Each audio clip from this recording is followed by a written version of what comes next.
Welcome to This Explainer. Okay, today we're stepping way, way back into the ancient world for what is, well, it's essentially a gripping theological true crime investigation. We're looking at the story of Cain and Abel. But we're not just treating this like your standard Sunday school narrative.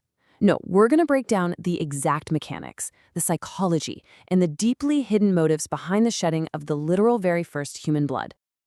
It's really easy to just think of this event as a sudden, tragic crime of passion between two brothers who got into a fight. But as we start looking closely at the source text, a much darker, a highly calculated plot emerges. What was the true economic and spiritual motive behind humanity's first murder? Okay, let's dive into this, because to truly understand Cain's motive, we first have to understand the grand strategy of the adversary, Lucifer, and the whole point of human existence to begin with.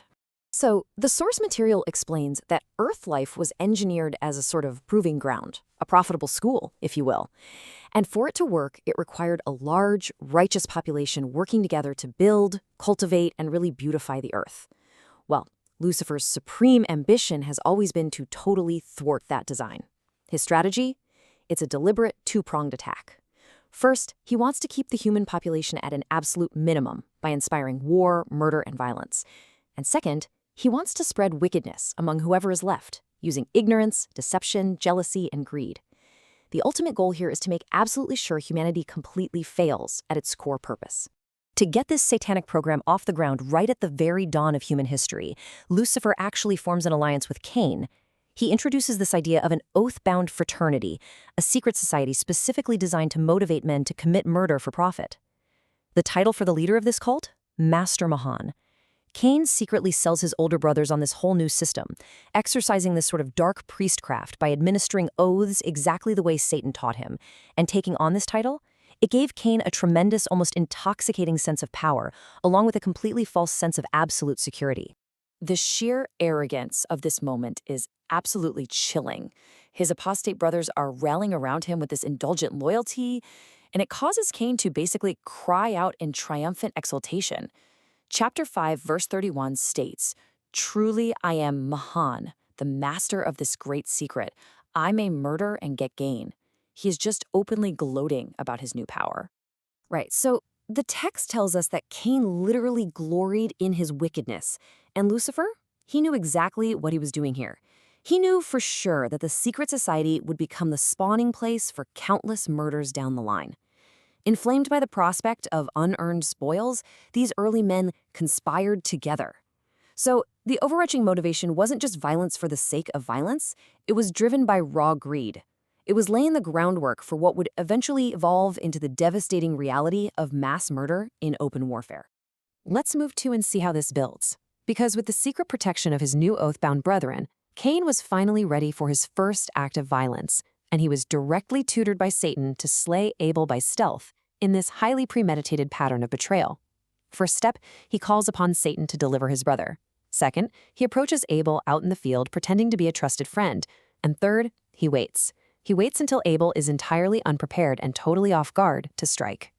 Which brings us to the tragic culmination of the entire plot. Chapter 5, verse 32 states, "And Cain went into the field, and Cain talked with Abel his brother. And it came to pass that while they were in the field, Cain rose up against Abel his brother and slew him." Again, this was not just a sudden argument that got out of hand. Actually, scratch that, it wasn't a crime of passion at all. This was a cold, calculated murder. The text points out that the blood of Abel was spilled out upon the ground, which indicates that Cain threw himself upon his younger brother with great physical violence. And when the struggle was finally over, Cain looked down at his dying brother without even the slightest qualm of sympathy or pity. Instead of grief, Cain looked out over those fields with a very, very different emotion. Chapter 5, verse 33 states, "I am free, surely the flocks of my brother falleth into my hands." This brilliantly and horribly illustrates the raw economic motive of the crime. Cain truly believed that by eliminating Abel, he was simply acquiring his brother's wealth, the unearned spoils promised by his secret pact. We see shades of this throughout all of history, right? Where terrible acts are ultimately traced back to this insatiable hunger for someone else's resources. Now, what's really interesting about this slide is the psychological aftermath.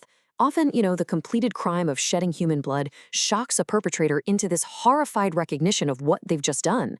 But not Cain. Lust and greed were literally written across his countenance. He gloried in the fratricide rather than feeling horrified by his offense. He carefully concealed the body to avoid detection and just strode confidently away from the scene. But his moment of triumph was incredibly short-lived. As he was leaving the scene, he was suddenly stopped dead in his tracks. The voice of the Lord interrupted his triumphant exit, bringing our narrative into a highly tense interrogation phase with a single piercing question. Cain, where is Abel, thy brother? Just imagine the thoughts racing madly through Cain's mind in that split second. The utter panic of a cornered felon realizing his perfectly planned scheme was suddenly and irrevocably undone. The contrast in this interrogation is just striking. On one hand, you have the exactness of God. Jehovah had allowed Cain his free agency, but now he demanded strict accountability, essentially proving that absolutely nothing can be hidden from the laws of heaven. On the other hand, Cain's reaction is entirely defensive. Pulling himself together, he instinctively reaches for the nearest lie. He feigns indifference, mumbling, "I know not. Am I my brother's keeper?" But when the Lord confronts him with the reality that Abel's blood cries out from the ground, well, Cain's triumph turns to gall. You can practically hear the desperation in his excuses as he scrambles to justify himself. Chapter 5, verse 38 states, "Satan tempted me because of my brother's flocks, and I was wroth also, for his offering thou didst accept, and not mine." Like the lying malefactor that he was, Cain immediately tries to shift the blame. First, he blames Satan.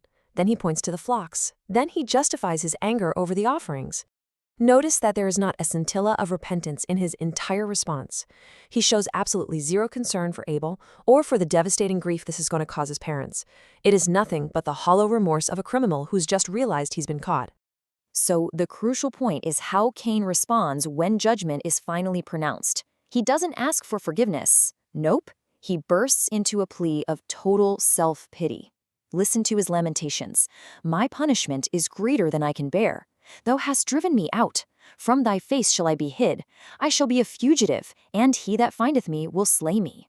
He is completely consumed by self-pity and the fearful prospect of consequences, perfectly revealing the inward-looking, destructive psychology of sin. Yet, despite Cain's complete lack of remorse and his brutal fratricide, the Lord's response is incredibly profound. The Lord decrees that he would put a mark on Cain to protect him from being killed by anyone who might find him. Chapter 5, verses 38 and 39 describe this token of protection, stating, "Whosoever slayeth thee, vengeance shall be taken on him sevenfold." This is a deeply significant theological moment, guys. The mark of Cain wasn't just a curse, it was actually a token of mercy. The Lord granted Cain the very protection and mercy that Cain had so violently refused to show his own brother. It was a divine intervention specifically intended to stop the cycle of murder that Lucifer had just successfully initiated. And this leaves us with a question that lingers long after Cain walked away from that field. Look, Lucifer's goal was to launch a continuous campaign to destroy human life by violence or corruption. So how does the legacy of this first oath-bound fraternity continue to influence the corruption, greed, and violence of humanity today? It's a profound question about human nature, the historical weight of the Mahonite Pact, and our ongoing struggle between building up the earth and tearing it down for unearned gain. Thank you so much for joining me for this explainer.